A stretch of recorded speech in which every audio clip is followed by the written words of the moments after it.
Let's take you back to North Carolina right now and take a look at the impact of the storm. What's happening with Hurricane Arthur? Our Aaron Kelly is in Nags Head right now. Aaron? Well, good morning. And as you were just mentioning the power outages, we just saw the power go out here. All of the lights in this parking lot here near Jeanette's Pier just went out. And we are actually behind a building. And you can see how the wind is knocking us around. Can you imagine what it's like right where the waves are coming onto the beach here? I want to show you our vehicle is really getting blasted by the sand. That's really the issue here. It's making it very difficult to see. But you can see right here, it's really coating the side of our truck here. The sand is coating everything around us. We have seen people coming out here checking out the conditions. One person said he's from California. This is his first hurricane. He just wanted to check it out. Now, there is a curfew for this area. We also know that Dare County officials really want to limit people coming into the county because they want to make sure they can get the help that they need here tomorrow. So they really want people to try to stay at home. But it's really started picking up with the wind here. You know, just in the past half hour. You know, as the meteorologists have been mentioning here, the rain is still coming down, but it's really the wind that's driving the sand that's the issue here. And as I said, the power has just gone out where we are, which is near Jeanette's Pier in Nags Head. Hey, Aaron, give us an idea or the timeline of the storm for you. Tell us how it's been progressing throughout the morning for you. Is this the worst of it right now? Sure.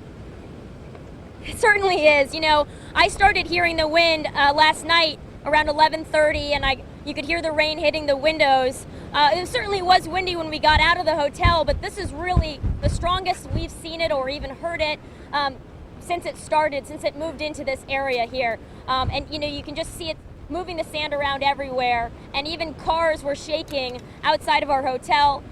You know, things flying overhead. It's really moving things around out here. It's shaking the light poles, and we are, of course, behind a building sheltering our vehicle, but I'm sure closer to the ocean, you know, you're going to see a lot more.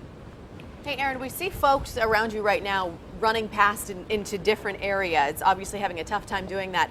Do you know where they're going? Are they going into the building right in front of where you are for shelter, or are they just out trying to look at the storm? It seems like they're kind of coming to check it out. They may be coming to check out the waves here. We've seen a couple of vehicles, and you know, it's just really hard to walk around out here. So, you know, they may be getting out here, realizing how strong it is, and seeing it. Maybe they can duck behind a building here. The wind is just so strong.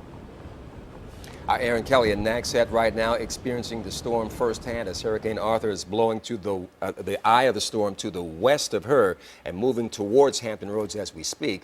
She's able to stand up, so that is relatively good news as the winds are blowing hard, but not that hard. Yeah, and keeping in mind she's able to stand up, she's surrounded by in the corner of a building there. So when she actually steps deep out into that wind, we saw a little earlier her struggling there. That wind is very powerful for sure. We want to give you a look now in Moyock, North Carolina, with some of the cameras outside. You can see how it looks there right now. It's difficult to see in the dark of night here, but there's definitely obviously that rain falling, and you can see some of it gusting, but it certainly doesn't look as bad there right now. This was one of the evacuation routes for folks in the southern part of North Carolina trying to evacuate towards our area, Route 158 and Helga Street right there. And the good news is very little traffic at this point. It's kind of hard to see how the winds are impacting the area. We know the roads are wet. They may have gotten some rain off and on throughout the morning. But right now, no one on the street, and that's good news as we look in northeast North Carolina around the Moyock area, Route 158. Folks are smart. They're staying inside, and some folks are probably trying to just sleep their way through this thing. They might be chasing Aaron out of the parking lot saying go inside because it's very dangerous out here. Again, that is Kill Devil Hills. Now, this is Kill Devil Hills here. Waves are just crashing in from every angle. And this is going to be, tomorrow's going to be a day, too, where the surface is just going to be too rough to swim. There's going to be rip currents everywhere. I think by the end of the day, there might be some surfable waves. But yeah, it should be a little calmer, a little bit smoother by then. But still, I don't think swimming. I think that's gonna be pretty dangerous. Yeah, swimming's gonna be pretty dangerous. You know, I've been watching that surf forecast too closely, so it's gonna be something that you gotta be very careful for today and of course Saturday tomorrow. Okay, our surfer dude speaks. Okay, Don and Katie. Yeah, we're gonna take you back down to to, let's see, Andy Fox is in Buxton. He's to the south of that shot that we just saw. And it should be easing up right now, but I guess he's getting ready for the storm surge that may be coming his way. Andy Fox, go right ahead. What are you experiencing? Yeah, Don, this is what we're dealing with here. We're getting shingles that are flying off. Not a big deal, but there are these shingles that are flying off. And now, this is a great case in point. Everything was fine until right now. For the last couple of minutes, there's been really no wind gust, but we just got one right there. Wind is gusting somewhere between 70 and 80 miles per hour.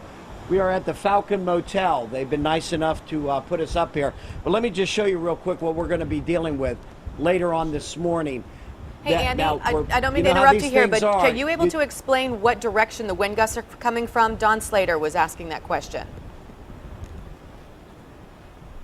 They are coming from the, this is south, and they're coming this way. So they're coming from the south, and they are coming from the south-southwest. But Don's asking that question because as the storm is leaving, those winds are going to be coming from the south-southwest, and they'll be pushing the water from the sound up onto Highway 12, we expect, and there is this expectancy that the storm surge will be somewhere between 4 and 6 feet, although that remains to be seen. But earlier, we were up in the northern part of Buxton, and we met up with a storm chaser, and he has gone up on Highway 12 as we have, saw a lot of sand on the road. What we're getting now is, we're getting gusting winds. This is actually not as bad as it's been. This is the turn at Buxton heading north on Highway 12. This is Jeff. He's been chasing the storm. Jeff, what have you seen? Well, I'll tell you what, when I was back west toward Hatteras earlier, about 30, 40 minutes ago, we had winds over 90 miles an hour toward Hatteras, and I saw the water breaching the south dunes, and I saw a policeman or fire chief go ahead of me, and he's going through about 1.5 feet, 2 foot deep water. It was just too risky. I turned around. I never made it back to Hatteras, but I know there's wind damage, and I know there's storm surge over there as far as water coming over the dunes. Water's on the road about 1.5 feet. I came back here. Actually, I had some power poles breaking, signs ripped off the buildings here. I went about a mile north of Next here on 12, like going up to Next. I wasn't going to go up there because the water from the sound is now surging back to the east on the south side of the hurricane on the eye as it's taking the same path Irene did. So that we're going to have a big storm surge coming from the eastern sound across Highway 12 toward Avon and on up toward Nags Head, and that's going to be a tremendous storm surge. We don't know what's going to happen. It may cut the island in two north of here. We're expecting about 3 to 5 foot storm surge. You got 3 to 5, but with the winds up to 90 miles an hour, 95, you could even go up to 6 or 7 feet on the storm surge. It could be higher than 6 feet. So there you have it. He's been up there. He's seen it. Now we're starting to get a lot more of those gusting winds. It's going to continue through this probably for about the next 4 to 5 hours. But up there is Highway 12 heading north, and that's what's happening here now. Okay, now, just to give you Don was asking about the wind direction. You can see the water here in the parking lot. And we have a step over here, so it's not coming up to the rooms yet, and we hope that it doesn't. But you can see that as the wind is blowing, it is pushing the water this way. And as the storm leaves, the water will be pushed out of the sound, and it will be pushed up into Highway 12, which we're expecting, and of course all the properties over by the sound from the Pamlico Sound, and that is what is expected to be somewhere between 4 and 6 feet. Now, we do have a good couple of things going for us. The storm is moving quickly, and low tide is going to be somewhere, I believe, somewhere around 6 a.m. here, so that will be helping us as well. Don, back to you.